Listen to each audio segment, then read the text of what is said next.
आप देख रहे हैं अनहोनी। तो चलिए बढ़ते हैं आज की इस कहानी की ओर। ये बात थोड़ी पुरानी है। ये सर्दियों के वक्त की बात है। बहुत साल पहले हम लोग जब गांव में रहा करते थे तो मेरे दो दोस्त बहुत ही खास थे। उन दोनों का नाम था राजेश और कमलेश। राजेश और कमलेश के साथ मेरी दोस्ती बहुत गहरी थी। हम लोग जहाँ भी जाते थे हमेशा साथ में ही जाते थे। जैसा कि सर्दियों का समय था तो हम तीनों ने तय किया कि क्यों ना हर रात खेत में जाकर कुछ लकड़ियाँ इकट्ठा कर कर जलाई जाएं और वहाँ पर थोड़ी देर बैठकर हंसी मजाक किया जाएगा। तो फिर हम लोगों ने यही तय किया और फिर उस दिन के बाद से हम लोग रोज़ाना रात को खेत में जाने लगे और लकड़ी इकट्ठा करके जलाते हैं, वहाँ पर थोड़ी देर बैठते हैं और फिर हंसी मजाक करते हैं, फिर वापस अपने अपने घर आ जाते हैं। ऐसा ही चलता रहा। करीब एक हफ्ता बीत गया, कुछ भी नहीं हुआ। हम लोग बड़े आराम से जाते आते हैं। मगर एक रात जब मैं अपने घर से निकल रहा था तभी मेरी माँ ने टोका, अरे बेटा, आज अमावस की रात है, आज कहाँ जा रहा है तू? तो इस पर मैंने माँ से कहा, क्या अमावस की रात, वो क्या होता है? तो इस पर माँ ने कहा, बेटा, आज आज की रात चंद्रमा आसमान पर नहीं निकलता। आज की रात भूत प्रेत बहुत ज़्यादा शक्तिशाली हो जाते हैं, आज बाहर मत जा। तो इस पर मैंने अपनी माँ का पहले तो मजाक उड़ाया ये कहकर कि ये सब भूत प्रेत कुछ नहीं होते हैं। जिसके बाद मैं अपने घर से निकल गया।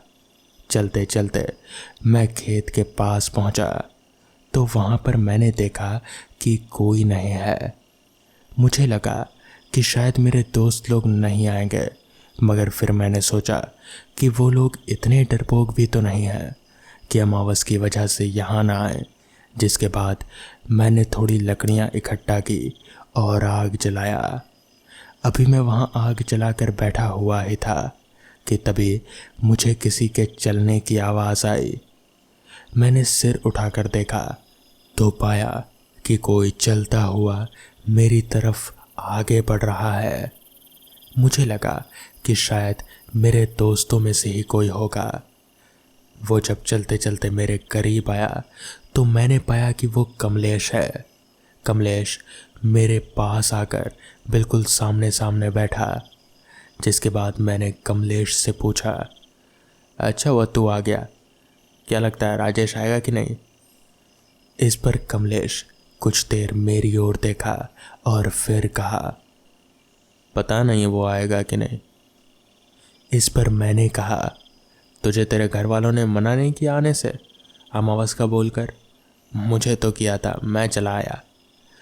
तो इस पर कमलेश ने कहा, मुझे भी मना किया था मगर मैं माना ही नहीं। जिसके बाद मैं और कमलेश थोड़ी थोड़ी बातें करने लगे। बातों के दौरान मुझे ऐसा महसूस हो रहा था कि जैसे कमलेश कुछ छिपा रहा है या फिर चुप चुप सा रह रहा है, जबकि ऐसा नहीं होता है।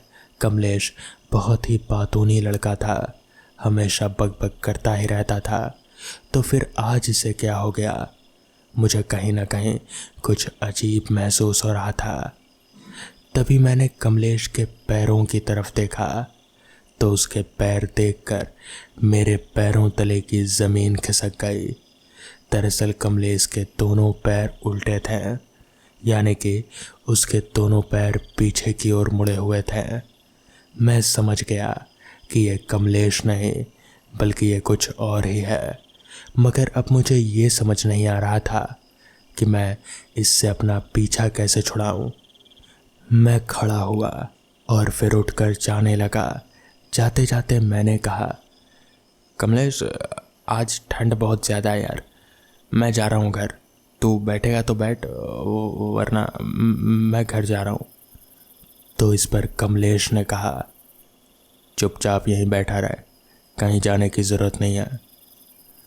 उसकी ये आवाज़ सुनकर ही मैं समझ गया कि यह कमलेश नहीं हो सकता। मैं चुपचाप वापस से अपनी जगह पर बैठ गया डर के मारे। तभी मुझे याद आया कि दादाजी ने कहा था कि भूत आग के करीब नहीं आते हैं। मैंने भी ये बात नोटिस की कि कमलेश आग से दूर ही बैठा हुआ था। तभी मैंने वहाँ पर एक जलती हुई लकड़ी उठाई और फिर उसे लेकर अपने घर की ओर आगे बढ़ने लगा। कमलेश मेरे पीछे पीछे आ रहा था, मगर वो मेरे करीब नहीं आ पा रहा था। जैसे ही मैं गांव के घरों की सीमा पर दाखिल हुआ कि तभी वो कमलेश या फिर वो जो कुछ भी था वो एकदम से गायब हो गया। जिसके बाद मैं भागता हुआ अपने घर पहुंच गया। घर पर जाकर मैंने सबको पूरी बात बताई तो फिर माँ ने कहा कि वो कोई आत्मा थे। ट्रेन बहुत ही धीमी रफ्तार से पटरियों पर आगे बढ़े जा रही थी। ट्रेन के दरवाजे पर खड़ा मैं बड़ा ही उत्सुक होकर बस किसी तरह अपने गांव पहुंचना चाहता था। मैं आज काफ़ी सालों के बाद अपने गांव जा रहा हूं। काम के इस दबाव में मुझे कभी गांव जाने का मौका ही नहीं मिला, तो इसलिए इस बार जब छुट्टी मिली तो मैंने तय कर लिया कि गांव ही जाऊंगा। और इसके लिए मैंने यही ट्रेन को चुना क्योंकि ये ट्रेन काफ़ी सुविधाजनक थी। आज मैं ऑफिस का काम ख़त्म करके ही ट्रेन में चढ़ा, मगर हाँ, गांव पहुंचते पहुंचते देर रात हो जाएगी, जो कि मेरे लिए कोई चिंता वाली बात नहीं है क्योंकि रात का मुझे कोई डर नहीं है। खैर, ट्रेन धीरे धीरे आगे बढ़े जा रही थी। मैंने अपनी हाथ घड़ी में वक्त देखा तो वक्त हो रहा था रात के 11:30 बजे का। बस मुझे एक ही बात की चिंता थी कि जब मैं गांव के स्टेशन पर उतरूंगा तो क्या मुझे कोई सवारी मिलेगी भी जो मुझे अपने घर तक छोड़ पाए, या फिर मुझे पैदल ही आगे जाना पड़ेगा। अगर पैदल आगे जाना पड़ा तब तो बहुत ही चलना पड़ेगा। ऊपर से मैं काफ़ी थका हुआ भी था। खैर, भगवान से मैं बस यही दुआ कर रहा था कि कोई सवारी मिल जाए वहाँ। खैर, धीरे धीरे रेंगती हुई ट्रेन मेरे गांव के स्टेशन पर उतरी। मैं उस ट्रेन से उस स्टेशन पर उतरने वाला इकलौता शख्स था। मेरे उतरते ही कुछ 1 मिनट के अंदर ही ट्रेन आगे बढ़ गई और छुकछुकाती हुई वापस वहाँ से आगे निकल गई। मैंने स्टेशन पर खड़े होकर एक नज़र चारों तरफ घुमाई। पूरा का पूरा स्टेशन एकदम वीरान। मेरे अलावा एक परिंदा तलक भी स्टेशन पर नहीं था। मैंने मन ही मन कहा, इतने सालों में गांव में कुछ भी नहीं बदला यार, सब कुछ वैसा का वैसा ही है। स्टेशन भी बिल्कुल वैसा का वैसा ही है, खाली और सुनसान। जिसके बाद मैंने अपना बैग ज़मीन पर से उठाया और कंधे में लेकर स्टेशन से बाहर की ओर निकल पड़ा। बाहर निकलते हुए मैंने एक नज़र वापस से चारों ओर घुमाई, मगर कोई नहीं, मेरे अलावा वहाँ कोई भी नहीं था। मुझे थोड़ा अजीब सा लगा कि भला एक तो इंसान तो होते ही थे पहले, आज तो कोई भी नहीं है। शायद ये ठंड की वजह से है। यही सोचकर मैं स्टेशन से बाहर निकला और चलते हुए वहाँ आया जहाँ पर सारी सवारियाँ खड़ी रहा करती थी। मैंने वहाँ पहुंचकर नज़र दौड़ाई तो मुझे कोई भी सवारी नज़र नहीं आई सिवाय एक टूटी फूटी रिक्शा साइकिल के। मैं उस साइकिल रिक्शा के पास गया तो देखा वो रिक्शा बिल्कुल ही जर्जर हालत में है और किसी भी वक्त टूटकर बिखर सकती थी। वो चलने की हालत में तो बिल्कुल भी नहीं थी, मगर मैं मजबूर था और किसी तरह मुझे अपने घर पहुंचना ही था। पैदल चलकर तो बिल्कुल भी नहीं। तो इसीलिए मैंने उस रिक्शा के सीट पर बैठे उस रिक्शा वाले से, जो कि बैठे बैठे ही बीड़ी सुलगा रहा था, मैंने उससे पूछा, चाचा चलोगे क्या गांव? तो इस पर उस आदमी ने कहा, देखो भाई, इस वक्त बहुत रात का समय है, अगर अभी गया तो मैं 40 रुपये लूँगा, उससे कम में नहीं हो पाएगा। तो इस पर मैंने कहा, पर वैसे तो 20 रुपये में जाता है हर कोई। तो इस पर उस रिक्शे वाले ने कहा, मैंने कहा ना, रात बहुत है, रात के समय ये रास्ता बिल्कुल भी सही नहीं है, तो इसीलिए 40 तुम्हारे लिए और मेरे लिए भी। मैं जानता था कि वो रिक्शा वाला मानेगा नहीं, क्योंकि वहाँ पर वो अकेला ही था, तो इसलिए मैं राज़ी हो गया और चढ़कर उसकी रिक्शा में बैठ गया। रिक्शा पर बैठते ही मैंने उससे कहा, ये टूटेगी तो नहीं, देखकर तो लग नहीं रहा कि जा पाएगी। तो इस पर उस रिक्शा वाले ने कहा, आप बस कसकर पकड़े रहो, मैं आपको पहुंचा दूंगा सही जगह। जिसके बाद रिक्शा वाले ने बीड़ी को अपने होठों से दबाया और दोनों हाथ से हैंडल पकड़कर साइकिल रिक्शा आगे बढ़ाने लग गया। चलते चलते अब हम लोग स्टेशन से दूर निकल आए थे। तभी उस रिक्शा वाले ने मुझसे पूछा, इस गांव के तो नहीं लगते, कहाँ से आए हो? तो इस पर मैंने कहा, हाँ मैं इस गांव का नहीं हूँ, मैं शहर में रहता हूँ, वहीं जॉब करता हूँ। तो इस पर उस रिक्शा वाले ने कहा, यहाँ किसे पहचानते हो? तो इस पर मैंने एक जवाब दिया, वो मनोहर है ना, मनोहर सिंह, मैं उन्हीं का पोता हूँ। तो इस पर उस रिक्शा वाले ने एकदम से रिक्शा रोकी और पीछे पलट कर देखा। अरे तू मनोहर सिंह का पोता है? तू इतना बड़ा हो गया? तो इस पर मैंने हंसते हुए जवाब दिया, हाँ मैं मनोहर सिंह का पोता हूँ, आप जानते हैं दादाजी को? तो इस पर उस रिक्शा वाले ने वापस से रिक्शा को आगे बढ़ाते हुए कहा, जानते हैं, अरे हम लोग दोस्त हुआ करते थे, मैं और तेरा दादाजी। वो मुझे कलुआ कहकर बुलाता था। हम लोग काफ़ी अच्छे दोस्त हुआ करते थे। बचपन में हम लोग हमेशा साथ ही रहते थे, फिर बड़े हुए, जिम्मेदारी आ गई और फिर अलग अलग हो गए। यूं ही बातें करते हुए अब हम लोग गांव के काफ़ी करीब पहुंच चुके थे और मेरा घर भी अब वहां से नज़र आने लगा था। तभी उस रिक्शा वाले ने एकदम से घर से थोड़ी ही दूरी पर एक सुनसान जगह देखकर रिक्शा रोक दी और मुझसे कहा, बस बेटा यहीं तक जा सकता था मैं, इसके आगे मैं नहीं जा सकता। तो इस पर मैंने कहा, क्यों, मेरा घर तो बस थोड़ा ही दूर है। तो इस पर उस रिक्शा वाले ने कहा, नहीं बस मेरा यहीं तक काम था, अब इसके आगे मैं नहीं जा सकता। मैंने भी ज़्यादा बहस नहीं की, उसने 40 कहा था तो मैंने रिक्शे से उतरकर उसे 50 दे दिया और फिर वापस से अपना बैग कंधे पर लटकाकर घर की ओर आगे बढ़ने लगा। चलते चलते मैं अपने घर के दरवाजे पर पहुंचा। दरवाज़ा खटखटाया तो दरवाज़ा खोलने वाले मेरे दादाजी ही थे। मैंने उनके पैर छुए और फिर उन्होंने मुझे गले से लगा लिया, जिसके बाद थोड़ी देर यहाँ वहाँ की बातचीत हुई। फिर दादाजी ने मुझसे पूछा, बेटा तू इतनी रात को स्टेशन से यहाँ आया कैसे? अब तक तो कोई सवारी भी नहीं मिलेगी, सारी सवारियाँ तो 8 बजे के बाद ही बंद हो जाती हैं। तो इस पर मैंने कहा, हाँ एक रिक्शा वाला था, उसका नाम तो उसने कलुआ बताया, कहा कि आप और वो काफ़ी अच्छे दोस्त हुआ करते थे बचपन में। इतना कहते ही दादाजी ने एकदम से चौंक कर मेरी ओर देखा और फिर उन्होंने कहा, क्या कलुआ? उसको मरे तो 1 महीना हो गया। वो कैसे? उसकी रिक्शा का तो रेलवे फाटक पर एक्सीडेंट हो गया था। वो ऐसा नहीं हो सकता। ये सुनकर मेरे तो जैसे पैरों तले ज़मीन ही खिसक गई। मुझे समझ नहीं आ रहा था कि आखिर वो सब क्या हुआ, वो रिक्शा वाला कौन था, ये आज तक मुझे समझ नहीं आया। खैर,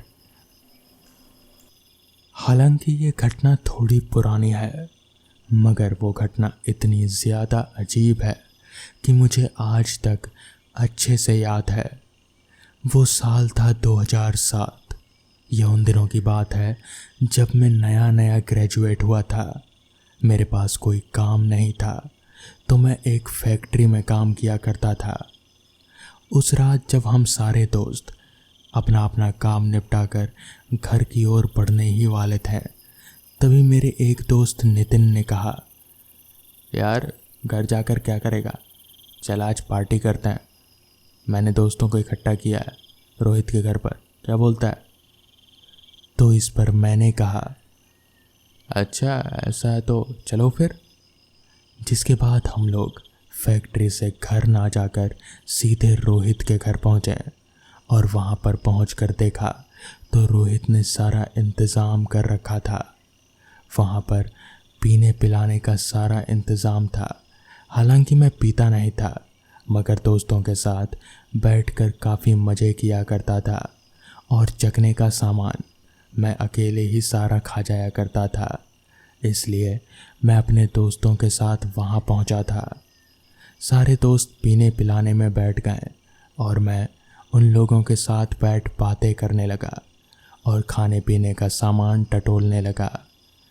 यूं ही कुछ देर तक दोस्तों के साथ मजाक मस्ती करने के बाद अचानक मेरी नज़र घड़ी पर गई तो मैंने देखा कि घड़ी में वक्त हो रहा था 12:15 का। मैंने अपने दोस्तों से कहा, यार सुनो, अब मुझे चलना चाहिए, घर पर मेरी बीवी अकेली है। तो इस पर मेरे दोस्तों ने कहा, हाँ भाई तब तो तू जा, हम लोग कल सुबह ही निकलेंगे यहाँ से। जिस पर मैंने अपने दोस्तों से अलविदा लिया और सीधे अपने घर की ओर निकल पड़ा। बाइक चलाते हुए मुझे ठंड का एहसास हो रहा था, और ऐसा हो भी क्यों ना, दिसंबर का आखिरी हफ्ता जो चल रहा था, कड़ाकेदार ठंड थी। मेरे हाथ लगभग कांप ही रहे थे हैंडल पर, मगर फिर भी मैं किसी तरह से बाइक चलाते हुए आगे बढ़ रहा था। रोहित का घर रिहायशी इलाकों से अलग एक सुनसान जगह पर था। मुझे समझ नहीं आता था कि आखिर रोहित ने इस सुनसान जगह पर घर लिया है क्यों। ना ही यहाँ कोई सुविधा है और ना ही ज़्यादा लोग रहते हैं। खैर मुझे क्या, मुझे तो बस यहाँ से निकलने से ही मतलब था। इसलिए मैं उस सुनसान रास्ते पर आगे बढ़े जा रहा था। उस रास्ते के दोनों तरफ सिर्फ घना जंगल था और कुछ भी नहीं, ना कोई दुकान ना ही कोई इंसान। मैं किसी तरह बाइक चलाते हुए अभी आगे बढ़ ही रहा था कि तभी मुझे रास्ते के बीचों बीच एक बच्चा खड़ा नज़र आया। मैं चौंक उठा और मैंने बाइक को ठीक उस बच्चे के पास ले जाकर रोका। वो बच्चा सड़क के बीचों बीच खड़ा था। देखने से उसकी उम्र यहीं कोई 5-6 साल की रही होगी। मुझे समझ नहीं आया कि आखिर ये छोटू बच्चा इस सुनसान रास्ते पर इतनी रात के क्या कर रहा है। तो मैंने बाइक का इंजन बंद करते हुए उस बच्चे से पूछा, क्या वो छोटू, यहाँ पर क्या कर रहे हो इतनी रात का, तुम्हारा घर कहाँ है? तो इस पर उस बच्चे ने कहा, भैया मेरा कोई घर नहीं है, मैं बस यहीं इस रास्ते पर ही रहता हूँ। तो इस पर मैंने कहा, तुम्हारे मम्मी पापा कहाँ हैं? तो इस पर उस बच्चे ने कहा, वो उधर आगे सड़क के किनारे, मैं उधर ही जा रहा था। तो इस पर मुझे दया आ गई और मैंने उस बच्चे से कहा, ठीक है चलो आओ मेरे साथ, बैठो मैं छोड़ देता हूँ। मैंने उस बच्चे को सामने बिठा लिया। पता नहीं पीछे सही से बैठ पाएगा भी या नहीं, कहीं गिर ना जाए, यही सोचकर मैंने उसे सामने बिठा लिया और मैं आगे बढ़ने लगा। अभी मैं रास्ते पर आगे बढ़ ही रहा था कि तभी मुझे ऐसा महसूस होने लगा कि जैसे उस बच्चे के पैर मेरे पैरों से टकरा रहे हैं। इस पर मैंने कहा, बेटा अपने पैर आगे जो लोहे के रॉड है ना उस पर रखो। तो इस पर उस बच्चे ने कहा, मेरे पैर वहाँ नहीं जा रहे हैं अंकल। तो इस पर मैंने कहा, क्यों नहीं जा रहे? इतना कहते हुए मैंने जैसे ही नीचे देखा तो मेरे होश फाख्ता हो गए। मेरी रूह एक पल को कांप सी गई। मैंने देखा कि उस बच्चे के पैर एकदम लंबे हो गए हैं और बाइक के टायर तक पहुंचते हुए बिल्कुल ज़मीन पर घसीट रहे हैं। मैं एकदम से हड़बड़ा गया। मुझे समझ नहीं आया कि आखिर इस बच्चे के पैर इतने लंबे हो कैसे गए। तभी मैंने एकदम से बाइक रोका और मेरे बाइक रोकते ही उस बच्चे ने पलटकर मेरी तरफ देखा, मगर वो पलटा नहीं, उसने पूरी गर्दन ही मेरी तरफ घुमा दी। उसका चेहरा बहुत ही ज़्यादा डरावना था। उसकी आंखें लाल चमक रहे थे और वो एक डरावनी हंसी हंस रहा था। मुझे समझ नहीं आया। मैंने बाइक वहीं छोड़ा और वापस दौड़ते हुए बिल्कुल रोहित के घर की तरफ भागने लगा। भागते भागते मैं गिरते पड़ते जैसे तैसे रोहित के घर वापस पहुंचा। वहां पहुंचकर मैंने अपने दोस्तों को पूरी बात बताई। किसी ने भी मेरी बात पर विश्वास नहीं किया। उनमें से ज़्यादा लोग तो नशे में धुत थे। मैं पूरी रात रोहित के घर पर ही रुका रहा और सुबह ही मैं वापस गया। मैंने देखा रास्ते पर मेरी बाइक गिरी पड़ी थी, जिसके बाद मैंने बाइक उठाया और सीधे घर गया। उस दिन के बाद से मैं कभी भी रोहित के घर नहीं गया। तो दोस्तों, ये थी आज की कहानियाँ। अगर आपको ये कहानियाँ पसंद आई हो तो वीडियो को लाइक और चैनल को सब्सक्राइब करना ना भूलें। तो मैं आपका दोस्त आर्यन जल्द ही मिलूँगा आपसे ऐसी ही नई कहानियों के साथ। तब तक के लिए अपना ख्याल रखें।